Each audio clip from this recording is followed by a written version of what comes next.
আসলে যে কোনো কাজ করতে হলে প্যাশনের প্রয়োজন। প্যাশন না থাকলে সেই কাজ করে আসলে কখনো মজা পাওয়া যায় না, বিরক্তি চলে আসবে। যেমনটা 2020 সালে, যে তখন মাত্র ইউনিভার্সিটি থেকে বের হইছি বা ইউনিভার্সিটি শেষের দিকে, তখন এই জিনিসটা অনেক কিছুই আর কি মাথায় ঘুরতেছিল যে জব সেক্টরে যাব, তারপরে কি করব, কোন লাইনে গেলে ভালো হবে। তো তারপরে চলে আসলো করোনা। করোনার মধ্যে, কোভিড এর মধ্যে কি করার, বাসায় থাকতে হয়েছে। আর তখন লাকিলি একটা, তখন হ্যাঁ হ্যাঁ তখনই লাকিলি একটা টিউশনই পাইছিলাম। তো টিউশনিটা এমন ছিল, তো ভালো একটা অ্যামাউন্ট পাইতাম টিউশনিটা করে। একটা টিউশনই করতাম, খুব ভালো একটা অ্যামাউন্ট পাইতাম। তো ওটা দিয়ে আর কি চলে যাইত। আর তখন ফ্রিল্যান্সিংটা নতুন, একদম নতুন শুরু করছিলাম।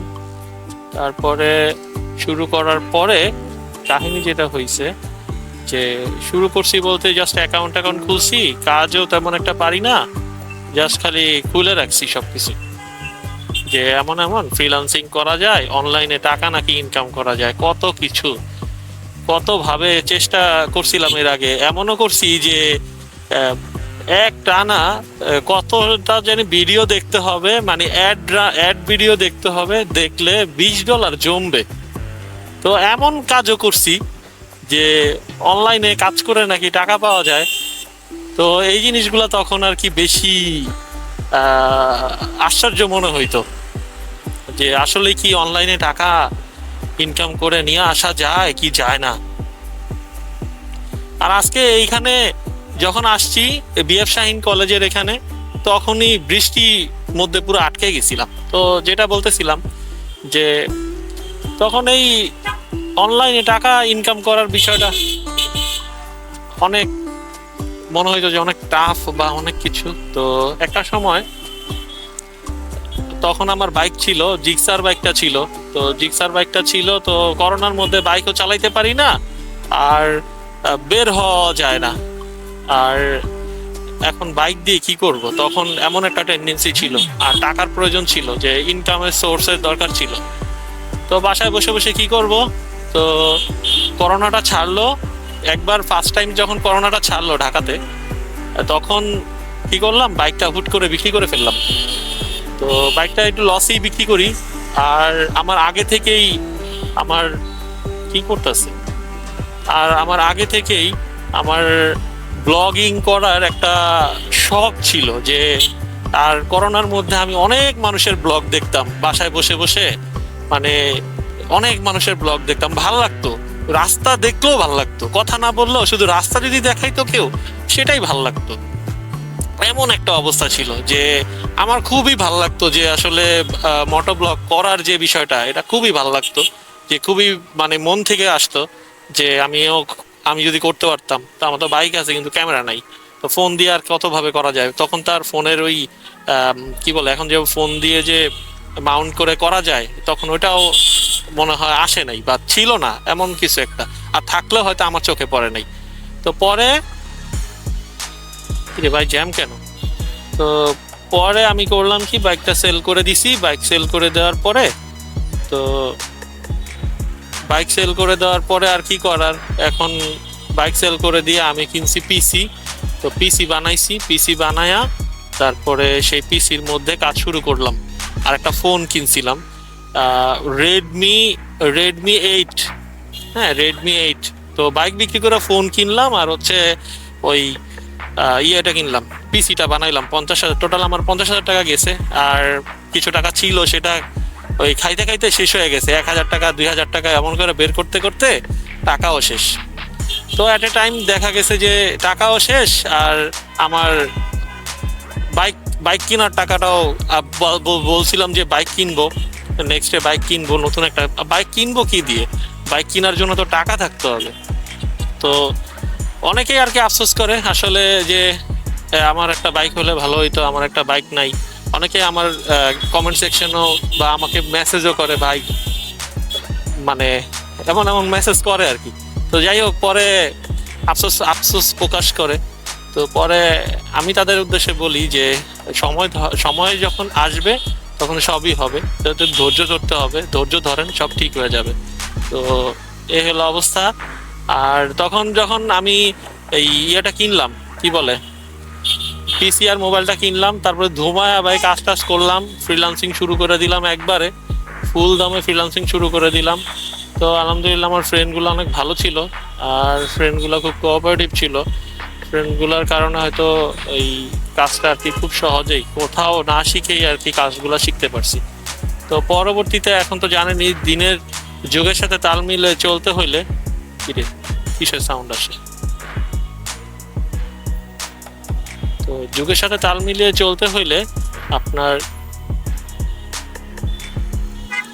সাউন্ড আসতেছে কিসের, ডস লাগতেছে না?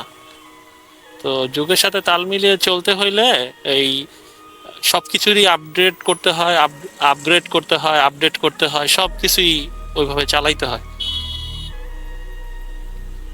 তো এই হলো অবস্থা। তারপরে আস্তে ধীরে, ও আচ্ছা, এটা থেকে সাউন্ড আসতেছে, আর আমি ডস খাইতেছি, ভাবছি যে আমার কিছু একটা ভাঙলো নাকি। তো এই হলো অবস্থা। তো পরে আমি কথা থেকে ডিস্ট্রাক্ট হয়ে যেতেছি, রাস্তার মধ্যে বাইক চালায় একদম কথা বলা, রাস্তার কনসেন্ট্রেট করতে হয়, কথা বলতে হয়। তো এটা আমি এনজয় করি বিষয়গুলা, কারণ একটা সময় আমি অন্যটা দেখতাম, যে দেখে মানে 20 সালের কথা, অন্যটা দেখে আফসোস করতাম যে ইস, আমি যদি করতে পারতাম। ব্লগ বানানোর ইচ্ছা আমার সেই আগে থেকেই, সেই 2020 সাল থেকে আমার একটা ইউটিউব চ্যানেল ছিল আগেই, বিজি রাইডার নামেই ছিল। তো ওইটার ইমেল অ্যাড্রেসটা নাম্বারটার কারণে ইমেল অ্যাড্রেসটা রিকভারি করতে পারতেছি না।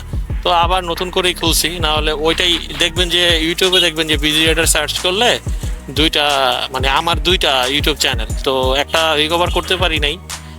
ওইটার মধ্যে ভিডিও আছে, আগে হেলমেট টেলমেট নিয়ে আর কি ভিডিও টিডিও বানাইতাম। তো এইভাবে চলতেছিল যে হেলমেট টেলমেট নিয়ে ভিডিও বানাইতাম।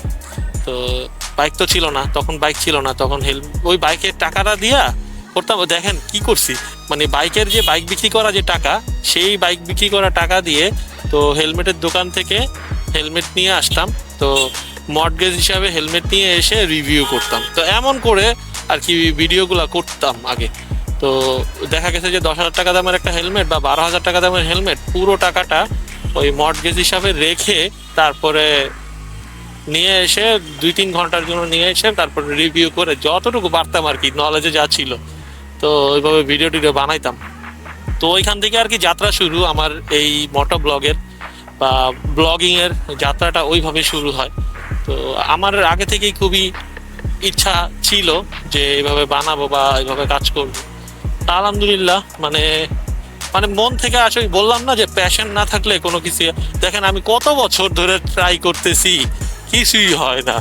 টাকা পয়সা, অনেকে বলে যে ভাই টাকা পয়সা কত আসে, কি আসে বিষয়, কি এই জায়গায় বাইকে তেল নাই।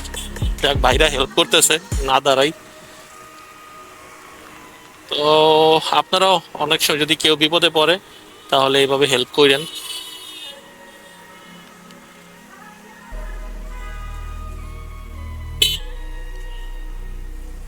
বাসটা এমন ভাবে ঢুকাইলো, কাকের মতো যাইতে হবে।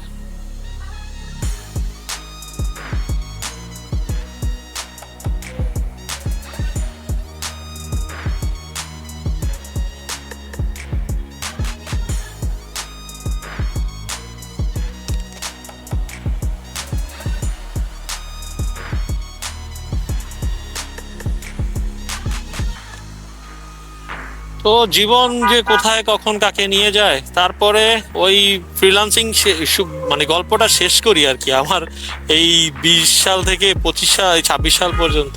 তো কাহিনী যেটা হয়েছে, পরে ওই ফ্রিল্যান্সিং করতে করতে একটা টাইমে দেখলাম যে না, টিম নিয়ে ভালোভাবে আগানো দরকার। পরে একটা অফিস নিয়েছিলাম, অফিস নিয়ে তো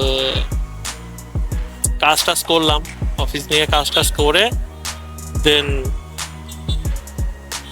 4 বছর ওইখানে করলাম। আর নিজের অফিসে করলাম, সবাই মিলে কাজ টাজ করে তারপরে যে যার মতো। এখন এখন আর অফিস নাই, নিজের কোনো অফিস নাই, এখন অন্যের অফিসে চাকরি করি ভাই। এখন আর নিজের কোনো অফিস নেই। পরে ভাবলাম যে মানে বুঝলাম যে আসলে মানুষ আবার চায় কি, বাংলাদেশের মানুষ যে বিজনেস করলে সেটাকে মূল্যায়ন করে না, কিন্তু চাকরি করলে আবার সেটাকে ভালো মূল্যায়ন করে। সেটাই দেখলাম।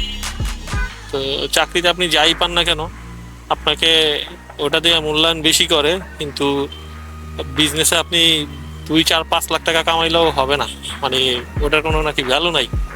তবে আলটিমেটলি বিজনেসেরই ভ্যালু আছে। বাংলাদেশের প্রেক্ষাপটের কথা বললাম, বিজনেস ছাড়া কোনো ওয়ে নাই আর কি। তো বিজনেস করে আপনি ভালোভাবে চলতে পারবেন, কিন্তু ওই চাকরির যে অ্যামাউন্ট দিয়ে এটা দিয়ে আপনি ভালোভাবে চলতে পারবেন না। সে কথাগুলো কেমন জানি এলোমেলো হয়ে যাচ্ছে। তো যাই হোক, মাহিম ভাই আর বখতিয়ার ভাই আগেই বের হয়ে গেছে, বলছিল পাম্পে যাবে। তো পাম্পে গেছে, কিন্তু মনে হয় তেল নেই নাই। এখন তারা মেবি আগারগাতে আছে। তো আমাকে বলছিল, আমার আবার আজকে বের হইতে লেট হয়েছে, প্রজেক্টটা না জমা দিয়ে আর কি। সারাদিনের প্রজেক্ট কাজ করছি, এখন সেই প্রজেক্ট যদি না জমা দিই তাহলে নিজের কাছেই খারাপ লাগবে। আর আজকে থার্সডে, কারণ মাঝখান দিয়ে আবার বন্ধ আছে। তো চিন্তা করলাম যে না, লেট হোক, বাট প্রজেক্টটা জমা দিয়েই বের হই। দ্যাটস ওয়াই আর কি আজকে একা পড়ে গেলাম। আর বখতিয়ার ভাই আর মাহিম ভাই একসাথে চলে গেছে, আর তারা আছে আগারগাতে। তাদের সাথে দেখা করে এখান থেকে দেন যাব বাসায়। আর আপনারা বলবেন কে কোথা থেকে আমার ভিডিও দেখেন, আর কমেন্ট অবশ্যই জানাবেন। আর ইউটিউব থেকে দেখলে লাইক দিয়ে দিয়েন এবং হ্যাঁ সাবস্ক্রাইব করবেন। আর ফেসবুক থেকে দেখলে অবশ্যই লাইক এবং শেয়ার করবেন। আর মাঝখান দিয়ে অনেক ঘটনা, অনেক কাহিনী ঘটে গেছে। আসলে লাইফ আনপ্রেডিক্টেবল, কখন কি হয়ে যায়, কখন কি ঘটে যায়। আমরা সবাই সবার জন্য দোয়া করবো ইনশাআল্লাহ। তো আমার জন্য দোয়া করেন। লাইফ আনপ্রেডিক্টেবল, বলা যায় না কখন কি হয়।